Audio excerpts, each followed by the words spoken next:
All right, so do we have cardiac motion on ultrasound?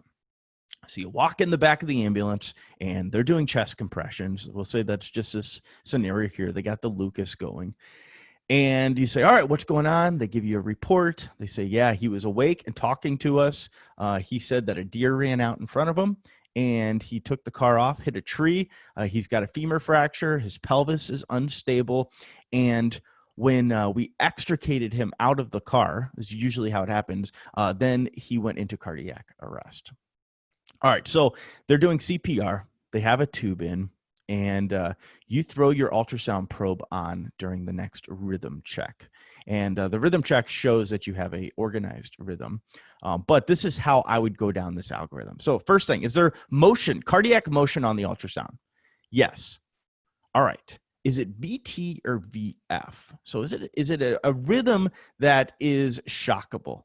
You know, is it something like your PEA, your sinus rhythm? And if it's VT or VF, and you say yes here, well, then what are we going to do? We're going to defibrillate it if it's VF, and if it's VT, then we're just going to cardiovert it. And I put a post up on Facebook the other day. I think it makes sense, even if you can't palpate a pulse, to still, if you can see the heart moving, even if you can't, to still do a synchronized cardioversion, because you could just not feel the pulse, and it's good to get in the habit with that. All right, so then you cardiovert and then you go back up. Is it still VT-VF? And this is a cycle here. All right, if it's no, and it's like what we saw, a sinus tachycardia, and they don't have a pulse, but we have cardiac motion, and it's not VT-VF, well, then we go down here and we say stop compressions.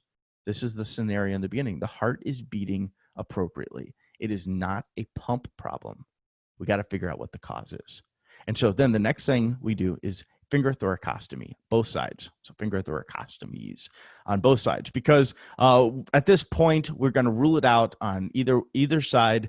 And I'm not going to sit there trying to listen to lung sounds. Lung sounds are not the best way to judge that. I'll use the ultrasound if possible to look for sliding signs. The next thing is, if I do see fluid around the heart, if I have a positive FAST with a tamponade, then I'm going to do a pericardiocentesis.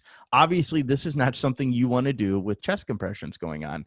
It turns into a liver biopsy at that point. So you want to make sure that they're stopping the chest compressions when you're doing that procedure.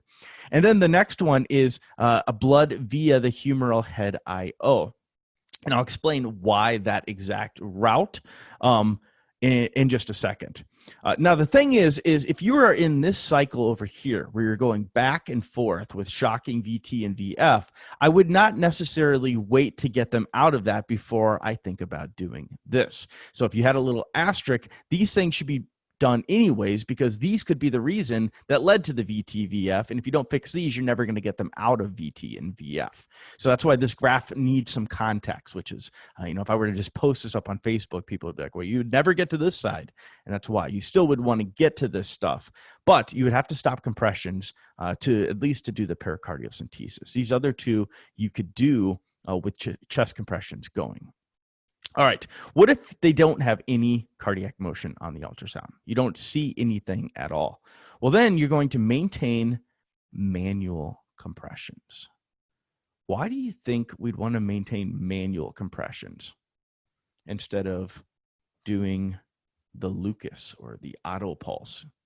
Even more so on the auto pulse. If you look right here, you can see, and this is the same with the auto pulse, the areas that I need to get in to do a finger thoracostomy are completely blocked by these. If I had somebody doing manual compressions, I could get everything prepped, get my landmarks, everything set. They could stop. I could make the cut. Some people even make the cut while they're doing chest compressions. I prefer just to stop for a second. And once I make the incision, because I don't want to put my finger in. A lot of these patients, if they do need a finger thoracostomy, they got broken ribs and sharp edges. And I don't want that moving up and down on my finger, because then it's just going to get messy real quick. We could have the person doing chest compressions on this side standing here. I could do it over here, and then we could switch and somebody could be doing them over here, and then they do the finger thoracostomy over here. But with this on, it makes it very hard to do that.